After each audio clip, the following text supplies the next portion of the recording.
Hi ಎಲ್ರಿಗೂ ನಮಸ್ಕಾರ. ನೀವು ನೋಡ್ತಾ ಇದ್ದೀರಾ ನ್ಯೂಸ್ ಹಂಟ್ ಕರ್ನಾಟಕ. ನಾನು ನಿಮ್ಮ ಮಂಜುಗೌಡ. ಈ ಸೋಷಿಯಲ್ ಮೀಡಿಯಾದಲ್ಲಿ ದಿನದಿಂದ ದಿನಕ್ಕೆ ಈ ಕಿಡಿಗೇಡಿಗಳು, ಕೀಳು ಮನಸ್ಥಿತಿಯ ವ್ಯಕ್ತಿಗಳ ಹಾವಳಿ ಹಾಗೂ ಸಂಖ್ಯೆ ಜಾಸ್ತಿ ಆಗ್ತಾ ಇದೆ.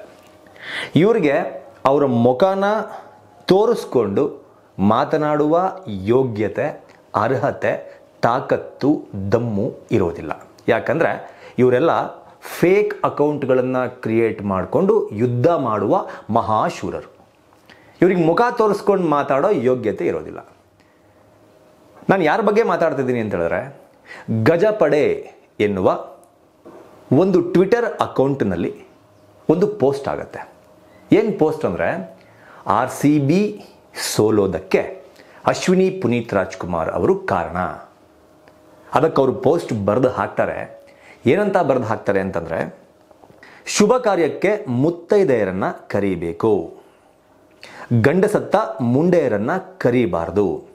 RCB ಅನ್ಬಾಕ್ಸ್ ಈವೆಂಟ್ಗೆ ಈ ಮುಂಡೆನ ಕರೆದಿದ್ದಕ್ಕೆ ಎಲ್ಲ ಮ್ಯಾಚ್ಗಳನ್ನು ಸೋಲ್ತಾ ಇದ್ದಾರೆ ಅಂತ ಟ್ವೀಟ್ ಮಾಡಿ ಕೆಳಗಡೆ ಹ್ಯಾಶ್ಟ್ಯಾಗ್ಸು, ಈ ಕಚಡ ನನ್ನ ಮಕ್ಕಳು ಹಾಕಿರೋ ಹ್ಯಾಶ್ಟ್ಯಾಗ್ಸ್ ಏನಪ್ಪ ಅಂತಂದರೆ, ಯುವರಾಜ್ ಕುಮಾರ್, ಪುನೀತ್ ರಾಜ್ಕುಮಾರ್, ಯುವ, D boss, devil the hero, ಇಷ್ಟೂ ಜನರ ಹ್ಯಾಶ್ಟ್ಯಾಗ್ಗಳನ್ನು ಹಾಕಿ ಪೋಸ್ಟ್ನ ಪಬ್ಲಿಷ್ ಮಾಡಿದ್ದಾರೆ.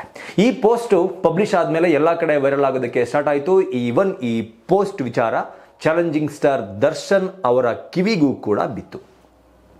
ಪಾಪ ಅವರು ಕೈಗೆ ಪೆಟ್ಟು ಮಾಡಿಕೊಂಡು ಹಾಸ್ಪಿಟಲ್ನಲ್ಲಿ ಶಸ್ತ್ರಚಿಕಿತ್ಸೆಯನ್ನು ಮಾಡಿಸ್ಕೊಂಡು ಮಲಗಿದ್ದಾರೆ. ಈ ವಿಚಾರ ಅವರಿಗೆ ಗೊತ್ತಾದ ಮೇಲೆ ಅವರು ಕೂಡ ತನ್ನ ಬಳಿ ಇರುವಂತಹ ಅವರ ಆಪ್ತರಲ್ಲೇ ಒಬ್ಬರಾದಂತಹ ಪುನೀತ್, ಅಂದರೆ ಕರ್ನಾಟಕ ರಾಜ್ಯ ದರ್ಶನ್ ಅಭಿಮಾನಿಗಳ ಸಂಘದ ಒಬ್ಬ ಸದಸ್ಯ ಅಂತಲೇ ಹೇಳಬೇಕು, ಅವರಿಗೆ ಈ ವಿಚಾರವನ್ನು ಮುಟ್ಟಿಸಿದ್ದಾರೆ.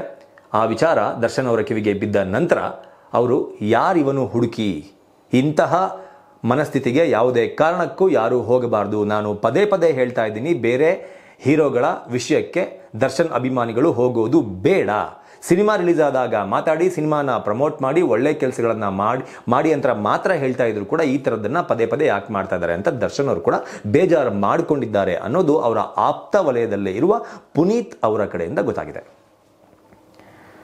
ನಾನು ಈ ಪೋಸ್ಟ್ ಮಾಡಿದಂತಹ ವ್ಯಕ್ತಿಗೆ ಕೇಳೋದಕ್ಕೆ ಬಯಸ್ತೀನಿ, 16-17ನೇ ಸೀಸನ್ನು ಎಷ್ಟು ಸೀಸನ್ ಕಪ್ ಗೆದ್ದಿದ್ದಾರೆ RCB? ಎಷ್ಟು ಸೀಸನ್ ಕಪ್ ಗೆದ್ದಿದ್ದಾರೆ RCB? ಒಂದು ಸೀಸನ್ನು ಗೆದ್ದಿಲ್ಲ. ಹಂಗಂದ್ರೆ ಈ ಮಿಕ್ಕಿ ಹಿಂದಿಂದ 14 ಸೀಸನ್ 15 ಸೀಸನ್ನಲ್ಲೆಲ್ಲ ಒಬ್ಬೊಬ್ಬರು ಅಪಶಕುನ ಇದೇ ಥರ ಯಾರು ಬಂದ್ಬಿಟ್ಟು ಏನಾದ್ರು ಮಾಡಿದ್ರು ಅಂತ ಅರ್ಥನ? ಅದ್ರ ಜೊತೆಗೆ ಮತ್ತೊಂದು ಪ್ರಶ್ನೆ ಕೇಳ್ತೀನಿ. ಈ ಪೋಸ್ಟ್ನ ಮಾಡಿದನಲ್ಲ ಆ ಕಿಡಿಗೇಡಿ, ಲೈ, ನಿನ್ನ ಮನೆಯಲ್ಲಿ ಇವತ್ತವರೆಗೂ ಯಾರು ಗಂಡು ಮಕ್ಕಳು ಸತ್ತೇ ಹೋಗಿಲ್ವಾ? ಎಲ್ಲ ಗೂಟ ಹೊಡ್ಕೊಂಡು ಬದುಕೇ ಇದ್ದಾರಾ? ಯಾರು ಸತ್ತಿಲ್ವಾ ಮನೇಲಿ? ಕೇಳೋದಕ್ಕೆ ನಿಜವಾಗ್ಲೂ ಬೇಜಾರಾಗತ್ತೆ, ಆದರೂ ಕೂಡ ಕೇಳಲೇಬೇಕು ಅಂತ ಅನ್ಸುತ್ತೆ. ಇದೇ ಪರಿಸ್ಥಿತಿ ನಿನ್ನ ತಂಗಿಗೋ, ನಿಮ್ಮ ಅಕ್ಕನಿಗೋ, ನಿಮ್ಮ ಅಮ್ಮನಿಗೋ ಯಾರಿಗಾದರೂ ಬಂದಿದ್ದಿದ್ರೆ ಅವ್ರನ್ನ ನೀವು ಮನೇಲೇ ಇರಿ, ಯಾವ ಮದುವೆಗೂ ಬರೋದು ಬೇಡ, ಯಾವ ಶುಭ ಕಾರ್ಯಕ್ಕೂ ಬರೋದು ಬೇಡ, ನೀವು ಅಪಶಕುನ ಅಂತ ಹೇಳ್ತಾ ಇದೆಯಾ?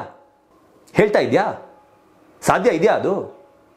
ಎಂಥ ಕೀಳು ಮಟ್ಟದ ಮನಸ್ಥಿತಿ. ಅಶ್ವಿನಿ ಪುನೀತ್ ರಾಜ್ಕುಮಾರ್ ಅವರ ಅಗಲಿಕೆಯ ನೋವನ್ನು ಇನ್ನೂ ಕೂಡ ಮರ್ತಿಲ್ಲ. ಅದರ ಜೊತೆಗೆ ಅವರು ಮಾಡಬೇಕಾದ ಕೆಲಸಗಳನ್ನು, ಅಪ್ಪು ಸರ್ ಅರ್ಧಕ್ಕೆ ಬಿಟ್ಟು ಹೋದಂಥ ಕೆಲಸಗಳನ್ನು ಕಂಟಿನ್ಯೂ ಮಾಡ್ಕೊಂಡು ಹೋಗ್ತಾ ಇದ್ದಾರೆ. ರಾಜ್ಕುಮಾರ್ ಅವರು ಹೋದ ನಂತರ ಆ ಜಾಗಕ್ಕೆ ಪರ್ಫೆಕ್ಟ್ ರಿಪ್ಲೇಸ್ಮೆಂಟ್ ಅಂತ ಪುನೀತ್ ರಾಜ್ಕುಮಾರ್ ಅವ್ರನ್ನ ಹೇಗೆ ಕರಿತಾ ಇದ್ರೋ, ಪಾರ್ವತಮ್ಮ ರಾಜ್ಕುಮಾರ್ ಅವರು ಹೋದ ನಂತರ ಆ ಜಾಗಕ್ಕೆ ಪರ್ಫೆಕ್ಟ್ ರಿಪ್ಲೇಸ್ಮೆಂಟ್ ಅಂತ ಅಶ್ವಿನಿ ಪುನೀತ್ ರಾಜ್ಕುಮಾರ್ ಅವ್ರನ್ನ ಕರಿತಾ ಇದ್ದಾರೆ. ಯಾಕೆ ಅಂತಂದ್ರೆ, ಅಪ್ಪು ಸರ್ ಬಿಟ್ಟು ಹೋದಂಥ ಲೆಗಸಿಯನ್ನು ಕಂಟಿನ್ಯೂ ಮಾಡೋದರ ಜೊತೆಗೆ ಅವರು ಸ್ಥಾಪನೆ ಮಾಡಿದಂತಹ ನಿರ್ಮಾಣ ಸಂಸ್ಥೆಯಲ್ಲಿ ಹೊಸ ಚಿತ್ರಗಳನ್ನು ನಿರ್ಮಾಣ ಮಾಡಿ ಹೊಸಬರಿಗೆ ಅವಕಾಶಗಳನ್ನು ಕೊಟ್ಟು ಚಿತ್ರರಂಗದಲ್ಲಿ ಒಂದೊಂದೇ ಹೆಜ್ಜೆಯನ್ನು ಇಡೋದರ ಮೂಲಕ ಬೆಳೀತಾ ಬರ್ತಾ ಇದ್ದಾರೆ. ತಪ್ಪಾ ಇದು?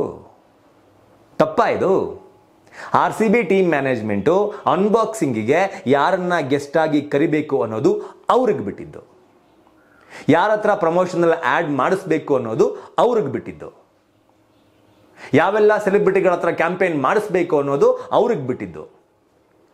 ದರ್ಶನ್ ಅವ್ರನ್ನ RCB ಒಂದು ಪಾರ್ಟ್ ಆಗಿ ಮಾಡ್ಕೊಂಡಿಲ್ಲ ಅನ್ನೋ ನಿನ್ನಂಥ ಒಂದು ನೀಚ ಮನಸ್ಥಿತಿಗೆ ಏನು ಹೇಳಬೇಕು?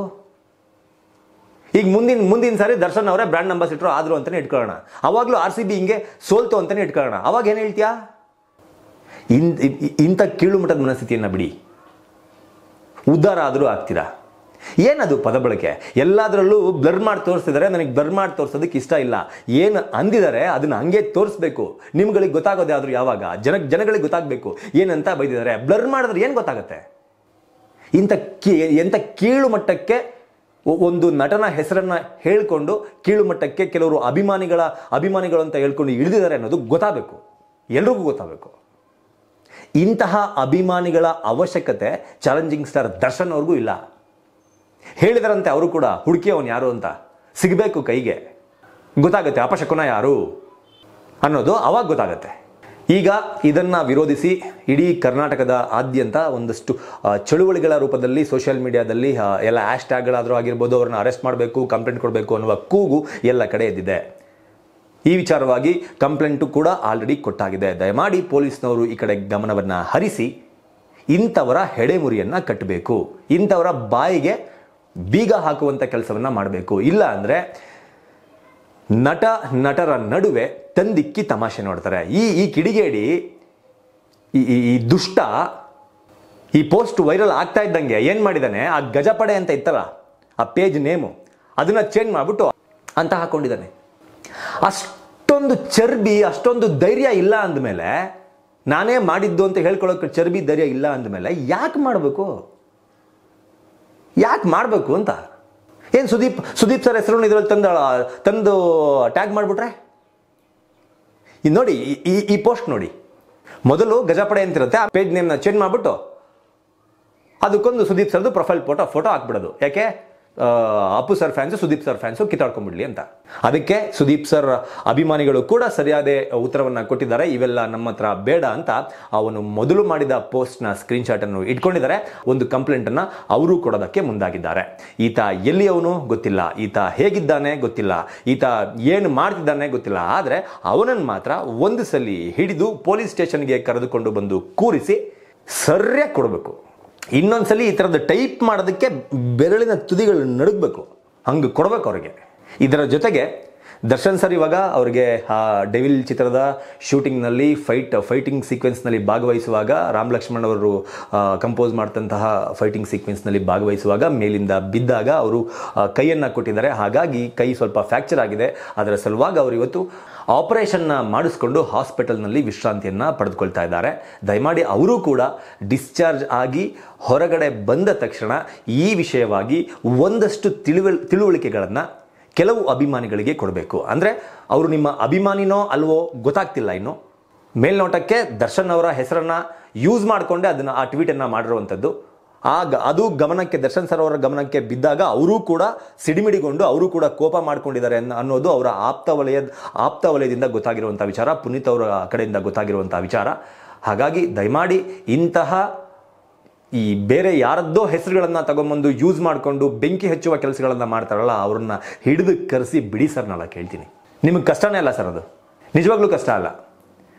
ಈ ಥರ ಮಾಡೋದ್ರಿಂದ ಹೆಂಗಾಗುತ್ತೆ ಅಂತ ಹೇಳಿದ್ರೆ, ಒಂದು ಕಡೆಯಿಂದ ಪುನೀತ್ ರಾಜ್ಕುಮಾರ್ ಅವರ ಅಭಿಮಾನಿಗಳು, ರಾಜ್ಕುಮಾರ್ ಅವರ ಅಭಿಮಾನಿಗಳು, ಶಿವರಾಜ್ ಕುಮಾರ್ ಅವರ ಅಭಿಮಾನಿಗಳು, ಅಶ್ವಿನಿ ಪುನೀತ್ ರಾಜ್ಕುಮಾರ್ ಅವರ ಅಭಿಮಾನಿಗಳು ಎಲ್ಲರೂ ಕೂಡ ದರ್ಶನ್ ಅವ್ರನ್ನ ಟಾರ್ಗೆಟ್ ಮಾಡೋದಕ್ಕೆ ಸ್ಟಾರ್ಟ್ ಮಾಡ್ತಾರೆ.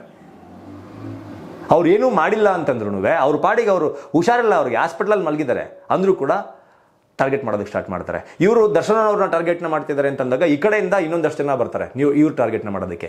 ಎಷ್ಟು ದಿನ ಅಂತ ಹಿಂಗೆ ಮಾಡ್ಕೊಂಡು ಹೋಗ್ತೀರಾ? ಅದರಲ್ಲೂ ಒಂದು ಹೆಣ್ಣನ್ನು ಮುಂದೆ ಇಟ್ಕೊಂಡು ಕೆಟ್ಟದಾಗಿ ಮಾತಾಡಿಕೊಂಡು ಒಂದು ಟಾರ್ಗೆಟ್ ಮಾಡೋನು ನನ್ನ ಪ್ರಕಾರ ಗಂಡಸೇ ಅಲ್ಲ. ಒಂದು ಹೆಣ್ಣನ್ನು ಮುಂದೆ ಇಟ್ಕೊಂಡು ಈ ಥರ ಕಮೆಂಟ್ ಮಾಡೋನು, ಪೋಸ್ಟ್ ಮಾಡೋನು, ತಲೆ ಮರೆಸ್ಕೊಂಡು ಓಡಾಡೋನು ಗಂಡಸೇ ಅಲ್ಲ. ಇದರ ಬಗ್ಗೆ ನಿಮ್ಮ ಒಪಿನಿಯನ್ ಏನು ಅಂತ ಕಮೆಂಟ್ ಮೂಲಕ ತಿಳಿಸಿ ಅಂತ ಹೇಳ್ತಾ ಈ ವಿಡಿಯೋನ ಮುಗಿಸ್ತಾ ಇದ್ದೀನಿ. ನಮಸ್ಕಾರ.